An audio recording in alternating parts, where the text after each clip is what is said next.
Hello everyone, this is Courageous Kyla, and I am back. A special hello to my vision impaired viewers. This screen is going to change for you, and my hearing impaired viewers. Have something special on the screen for you as well. Okay, this topic of this video is about House of Dragons. Overall, this series, we have a lot to talk about as normal, so let's get started. 3, 2, 1. Alright, so my overall view on that show is I'm excited for the second season. And what I mean by that is this season was okay. It was filled with plot holes. It left you on the edge of your seat in some scenes. In some scenes, it left you with a big shrug shoulders, confused face. There were a lot of plot holes. And also, definitely some poor writing, in my opinion. No other way. I'm not going to sugarcoat it. I'm not going to flower it up. Seems like you all like that from me. If you haven't checked out my video on Lizzo, please check that out. One of my most popular videos where I'm just a little more brutally honest, and it seems like I think you all like that a little bit more. So I'll continue to do that. Yeah, so back to the House of Dragons. So yeah, it was one of those series where you rooted for some people, you cheered them on, some characters you wish you could push them off a cliff. I don't know.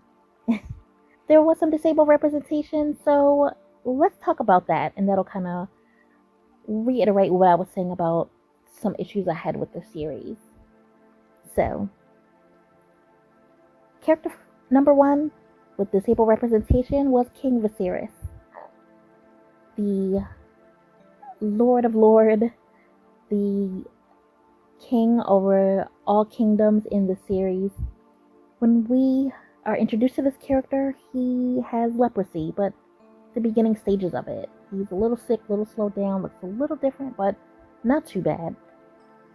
By his last appearance on the show, which is, I believe, episode 7, he is a very ill man, bedridden, on some pain medication of that day, and is not really being a king for as much as a king as he could be.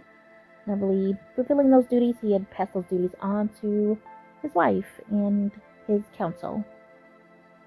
So just wanted to bring that character up, and we saw the leprosy, saw him really decline, and I'm glad we showed that, and we were shown that progression in that era. So again, as Viserys is on his deathbed, Rhaenyra and Daemon come back, and they're very concerned, and express these concerns to anyone that'll listen about the changes they made in the household and the medical care. They believe the king is doped up and that basically his power has been usurped by Alicent and her family, the Hightowers. So, but that does bring up the question in terms of caregiving and family dynamic and power changes. It happens very commonly, very commonly. People are fighting. Wills are being contested. It is known that Rhaenyra's heir, her lineage, her title is being questioned, even on the deathbed, even though Viserys named her as heir. So they let him know of this. He's shocked. He's on his deathbed. He's in his bed, but there's a scene where we're in the hall with all the council and members and high families, or representative of families, and we're shown Rhaenyra was getting ready to plead her case not to have her heirhood or title stripped away. And in comes Viserys, her father, her loving father. He comes in and saves her, names her heir once again publicly. He struggles up those steps, but we show just a love of a father for his daughter, and I appreciate that very, very much. And to anyone ever that wants to question a disabled parent or the love a disabled parent could have for their child, just watch that episode. And share this video. Feel free to. But again, it may seem hard. They may seem struggling. We may seem like we're going to struggle, but the love is there. And to watch that. And this is something I have not heard many YouTubers talk about when they talk about this series or anything. or the rationales, or that powerful scene. It was a powerful scene to see this man on his cane in his Phantom of the Opera mask covering his lesions and deformed face. Like, that was a powerful moment. I think people felt it, but again, it still is very poignant and vivid in my mind, even in the closing scene of that show. So anyway, it just all does boil down back to parents protecting their children and their actions in their protection and love of their children. Alright, so that's enough about the caretaking, but yeah, and the parenting.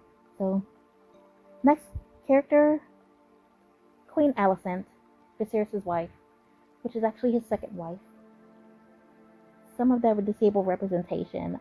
This is just my opinion, my theory, but I would honestly say I truly think that she has some type of, initially I think it was some postpartum depression, but I really think it transforms or metamorphosizes into something else. Maybe some clinical depression, some paranoia. No one could argue, hey Carla, you haven't been in that situation, you don't know what it would take to be a queen. I don't. I think I would, but I don't. But anyway, some of her actions just are so questionable. And again, just watch the series. I'm not going to go over too much of her background, and this is where I think some of the writing could have been better. It's like, well, why didn't they make her a stronger character or more decisive? She was very indecisive. I don't really truly understand why she started the issue with Rhaenyra in the first place. They were friends. And then maybe in episode 3, there's some questions about someone's sexuality and whether someone had been physically intimate with Rhaenyra or not, but why that catapults Alicent into such a rage against Rhaenyra, I don't know if I'll ever understand. I understand the morals of that time, but her own father, Alicent's husband, meaning Rhaenyra's own father, Alicent's husband, King Viserys, he didn't want to see his daughter's name tarnished. And she seemed to follow her husband in every other aspect. So it just didn't make sense to me why Alicent seemed so angry with Rhaenyra and why this basically war started. I think it really boiled down to her wanting her own children she had with the Viserys recognized. But if that's the case, they should have demonstrated that from the very beginning. I understand people change, but she seemed to sort of flip-flop back and forth for most of the season. Like, you didn't know if you loved her, do you hate her, do you hate that you love her, or do you love that you hate her? I don't know, but I just think the character wasn't that well written. As, do we want to cheer, do we not? Even there are characters that you don't know who they are initially, that maybe really middle characters, but I just felt like she was given a lot of screen time to not be an antagonist or a villain or a protagonist or a hero. It just was a little confusing to me. I'm sorry if you disagree, or we can agree to disagree. It's okay. But I really did enjoy the show overall. Well, anyway, but yeah, I would say I think there was some mental issues going on, but isn't that the case before they say the Mad Queen Daenerys went mad? Some mental issues, so we'll see. I still am excited for season 2, and I'd like to give 2 honorable mentions of that representation being Larys Strong. I believe he has like a club foot or something, and the showrunners and writers, in a very cliche manner, made him have like a foot fetish and showed him self-pleasuring himself in front of the queen, which I do want to say, at least he was a vital member of her team, which not many people were, but he was a true villain, and she admitted that she needed the information that he could provide, and it was information that she could really trust. So he did become an invaluable member of her confidence, foot fetish and all. But anyway, second honorable mention would be Aemond. We see him in childhood, we see him basically being born, but he loses an eye, but gets a dragon in the process.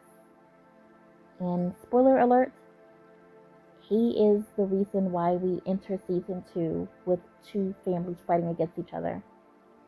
He's playing around with one of Rhaenyra's sons. They're both on a dragon, and I will say that that son that he's fighting with is the reason why he loses the eye. They're fighting in childhood, playing around, and someone said something, it goes too far. Someone pulls out a weapon. That kid pulls out a weapon, takes his eye out by mistake. And karmically, they meet later in this season, much more mature, and they're fighting around, playing again, but it's a lot more serious. Aemond wants an eye for an eye, literally. Well, anyway, they're flying, soaring on their dragons, and everyone has commented that has something to do with that show that it was not intentional, but Aemond on his dragon, the dragon loses control, he gets angry and ends up literally eating that kid and his dragon.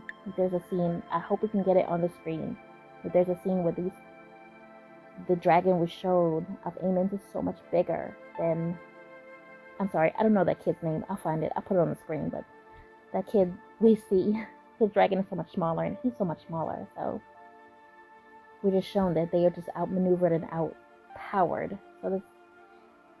And again, they are literally eaten by Aemond's dragon, and that starts a war. But again, with the writing, we don't show how Rhaenyra finds out about this son's death. We don't see that. So I'm just wondering how did that happen, and why didn't they show it? Well, I think that is it for this video. We've gone over a whole lot. But yeah, there's some disabled representation.